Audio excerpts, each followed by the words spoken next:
Hello everyone, welcome back to my YouTube channel. मेरा नाम है वंशिका शर्मा और मैं केजीएमयू लखनऊ में नर्सिंग ऑफिसर के पद पे कार्यरत हूँ। आज हम बात करने वाले हैं बीएससी नर्सिंग के, एमएससी नर्सिंग के, एनपीसीसी के, बीपीटी के या और भी जो पैरामेडिकल कोर्सेज हैं उनके हरियाणा के एडमिशन्स को लेके। देखो, जो पीजीआईएमएस आपका रोहतक है ना, जो आपकी यूनिवर्सिटी है, उन्होंने नोटिफिकेशन आउट कर दिया है। तो आज उसको मैं पूरा डिटेल में आपको बताने वाली हूँ। कौन कौन से कोर्सेज के लिए ओपन है, क्या क्या एलिजिबिलिटी रहने वाली है, डेट्स क्या है, फॉर्म क्या है, फीस कितनी रहेगी, सब कुछ आज हम इस वीडियो में डिस्कस करेंगे। आप वीडियो को पूरा देखने के बाद आपके मन में कोई भी डाउट रहता है तो आप मुझसे कमेंट सेक्शन में पूछ सकते हो। पूरा एडवर्टाइजमेंट आपको पढ़ के सुनाने वाली हूँ। देखो, इस एडवर्टाइजमेंट का नंबर है 16/4/2024 6HB4। ये आपका एडवर्टाइजमेंट का नंबर है। 8 अगस्त 2025 को ये नोटिफिकेशन रिलीज हुई है, यानी कि कल ही रिलीज हुई है। तो अब इसका सब्जेक्ट है कि procedure for admission to nursing. Nursing के जितने भी कोर्सेज हैं, BSc nursing, post basic BSc nursing, MSc nursing and nurse practitioner in critical care. ठीक है।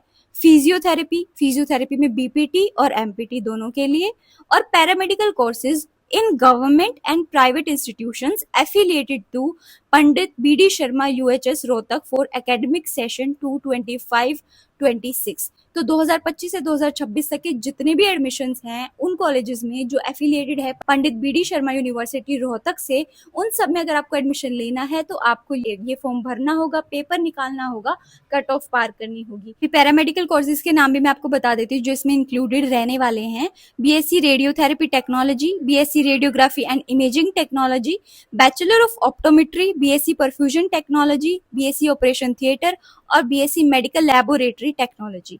ये आपके पैरामेडिकल में रहने वाले। तो जो ये कोर्सेज मैंने आपको बताए हैं नर्सिंग, फिजियोथेरेपी और पैरामेडिकल के, इन सब में से किसी में भी आपको एडमिशन लेना है तो आपको ये एग्जाम क्लियर करना होगा। बहुत सारे बच्चों को जो डाउट है, सबसे पहले मैं वो क्लियर कर देती हूँ। अगर गवर्नमेंट कॉलेज में एडमिशन चाहिए तो आपके पास हरियाणा का डोमिसाइल होना जरूरी है। अगर आपको प्राइवेट कॉलेज में एडमिशन लेना है हरियाणा के, तो आप ऑल ओवर इंडिया में कहीं से भी अप्लाई कर सकते हो, क्योंकि जो प्राइवेट इंस्टीट्यूट्स हैं उनके पास कुछ मैनेजमेंट का कोटा होता है, उसमें ही आउटसाइड हरियाणा के लोगों का, आउटसाइड हरियाणा के बच्चों का जाएगा।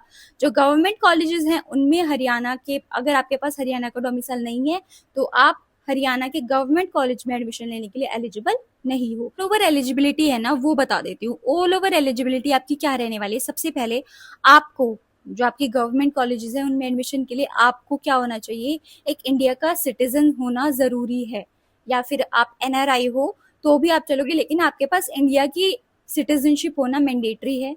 ठीक है। दूसरी चीज, अगर आप हरियाणा से हो तो आपके पास हरियाणा का डोमिसाइल आपको शो करना है, आपके पेरेंट्स को शो करना है, जैसे भी है। लेकिन अगर आप हरियाणा के रेजिडेंट नहीं हो तो आप प्राइवेट कॉलेज में भी एडमिशन लेने के लिए मैनेजमेंट कोटा के अंडर अप्लाई कर सकते हो। ठीक है। 4 चीजें मैं आपको बताती हूँ। अगर जैसे बहुत सारे बच्चे हैं कहीं पे काम कर रहे होते हैं, जैसे बीएससी नर्सिंग के बाद किसी को एनपीसीसी करना है, एमएससी नर्सिंग करना है, और आप कहीं पे भी जॉब कर रहे हो या कहीं पे भी जो भी कर रहे हो, किसी गवर्नमेंट हॉस्पिटल में, कहीं पे भी, तो आपको वहां से एनओसी लेनी होगी, तभी आपको एडमिशन के लिए यहाँ पे एलिजिबल माना जाएगा। अगर आप एनओसी नहीं लेते हो तो आप फॉर्म फिल करने के लिए एलिजिबल नहीं हो। ये समझ रहे हो बात को? कुछ एलिजिबिलिटी क्राइटेरिया है, मतलब मिनिमम मार्क्स अगर आपके नहीं आते हैं, जैसे जनरल के लिए 30%, अगर आप 30% पे मार्क्स आपके नहीं आए तो आप काउंसलिंग के लिए भी इन एलिजिबल हो जाओगे। बात करते हैं बीएससी नर्सिंग में आपको एडमिशन अगर लेना है तो आपकी एलिजिबिलिटी क्राइटेरिया क्या होनी चाहिए। सबसे पहले देखो, आपकी उम्र 31/12/2025 से पहले 17 साल से नीचे नहीं होनी चाहिए। मिनिमम आपकी एज 17 साल 17 ईयर्स होनी चाहिए। समझ रहे हो इस बात को? फिर आपके पास 12th क्लास में physics, chemistry, biology and English ये सब्जेक्ट होना जरूरी है। जनरल के लिए 45% मार्क्स एटलीस्ट होने चाहिए, बाकियों के लिए 40% एटलीस्ट जरूरी है। ठीक है। और इनमें क्या है, आपको एक साथ भी पास होना है हर सब्जेक्ट में, और अलग अलग से भी पास होना जरूरी है। ये आपको समझ में आ गई होगी। आपको पोस्ट बेसिक बीएससी नर्सिंग करनी है तो आपकी 12th पास होनी चाहिए और आपकी जेएनएम भी पास होनी चाहिए with any state nursing council. ठीक है। पोस्ट बेसिक वालों के लिए यही है मैंडेटरी, और आपका जो रिजल्ट है वो आपके पास होना चाहिए। जिनको एमएससी नर्सिंग में एडमिशन लेना है उनके लिए सबसे जरूरी चीज ये है कि आपको बीएससी नर्सिंग आपकी पास होनी चाहिए। आप जनरल कैटेगरी से हो, एटलीस्ट 55% आपके मार्क्स होने चाहिए। और अगर आपने किसी और कैटेगरी से करी है, आपकी कोई और कैटेगरी है, तो आपके पास एटलीस्ट 50% मार्क्स होनी चाहिए बीएससी नर्सिंग में। उसके बाद आपके पास कम से कम भी 1 साल का क्लिनिकल और टीचिंग एक्सपीरियंस होना चाहिए।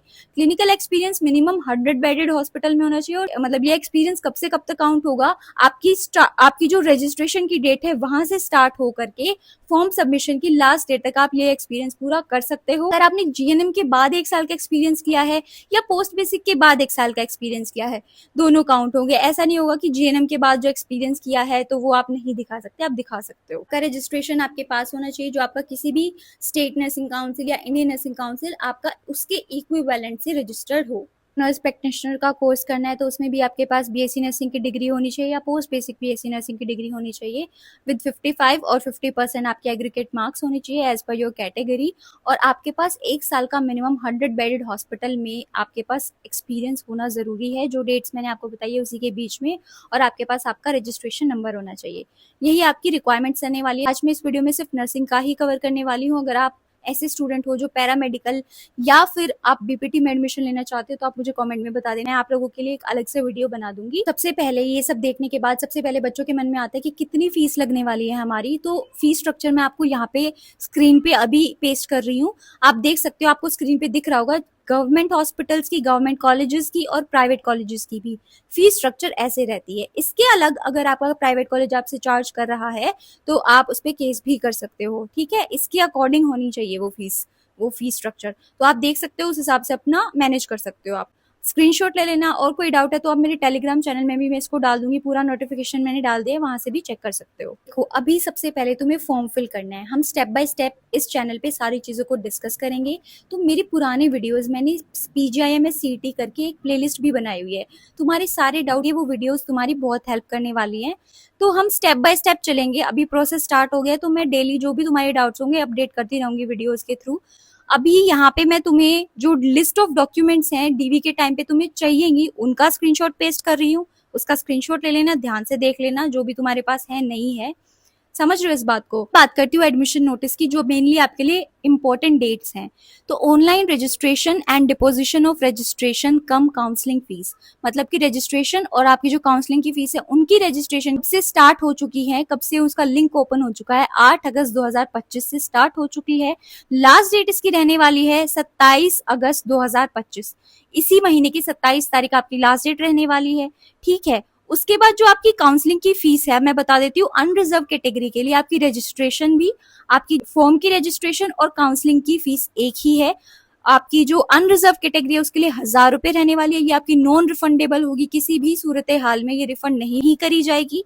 फिर SC SC BCA BCB PWBD FF ESM EWS category के कैंडिडेट्स ऑफ हरियाणा, जो हरियाणा के कैंडिडेट्स उनकी कैटेगरी के लिए 750 रुपए आपकी ये फीस आपकी 750 रुपए रहने वाली है, ठीक है।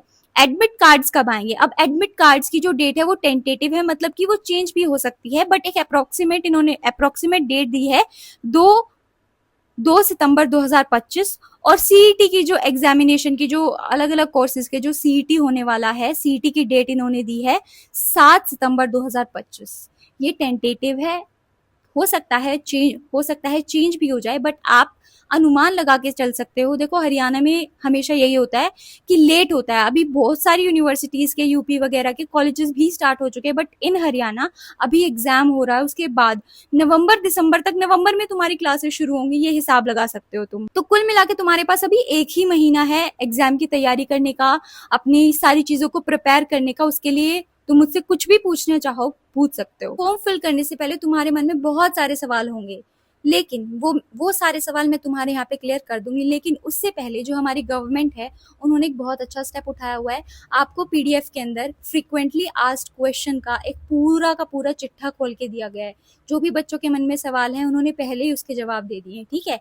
वो मैं अपने टेलीग्राम चैनल पे शेयर कर चुकी हूँ, उसमें जाके देख सकते हो। बहुत सारे बच्चों ने मुझे कहा था कि दीदी उस पर हमें साइट पे ये नोटिफिकेशन नहीं मिल रही है। मैंने डाउनलोड कर ली है, मैंने टेलीग्राम चैनल पे शेयर कर दी है, तो तुम वहां पे जाके ले सकते हो। मैं डिस्क्रिप्शन में मैं लिंक डाल दूंगी, ठीक है। हेल्प डेस्क का नंबर भी जो तुम्हारा फॉर्म फिल करने का लिंक है वो सब उसमें तुम्हें मिल जाएगा। कोई भी तुम्हारे मन में डाउट है तो मुझसे कमेंट सेक्शन में पूछ सकते हो। और एक बहुत सारे बच्चों के मन में हमेशा बहुत सारे डाउट्स रहते हैं डॉक्यूमेंट्स की डेट्स को लेके, किसी को गैप सर्टिफिकेट के बारे में पूछना होता है, और कोई कोई तो ये कहता है हरियाणा रेजिडेंट का सर्टिफिकेट भी अपडेट कराना। देखो रेजिडेंट सर्टिफिकेट ना एक बार बनता है, बार बार नहीं बनता है, समझ आई बात।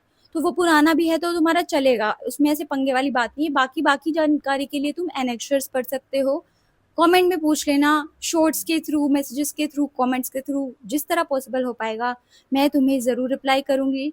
बाकी आज रक्षाबंधन है, मैं भी टाइम निकाल के एक वीडियो शूट कर रही हूँ क्योंकि मेरे बच्चे इंतजार कर रहे थे, मुझे लगा मुझे देर नहीं करनी चाहिए तो मैंने ये वीडियो बना दी है। मेरे छोटे भाई बहनों को बहुत बहुत शुभकामनाएं रक्षाबंधन की। भगवान करे ये रक्षाबंधन तुम्हारी ज़िंदगी में खुशियाँ लेकर आए और ऐसे ही तुम्हारे भाई बहनों का प्यार बना रहे और ऐसे ही अपना प्यार मुझ पर बनाए रखना। कोई भी दिक्कत है तो तुम्हारी दीदी तुम्हारे साथ है। ओके, अब हम मिलेंगे अपनी नेक्स्ट वीडियो में। मैं सबके डीएम के रिप्लाई नहीं कर पाती हूँ बट कमेंट्स के मैं सबके रिप्लाई करती हूँ। अपना ध्यान रखना, खुश रहना, बाय।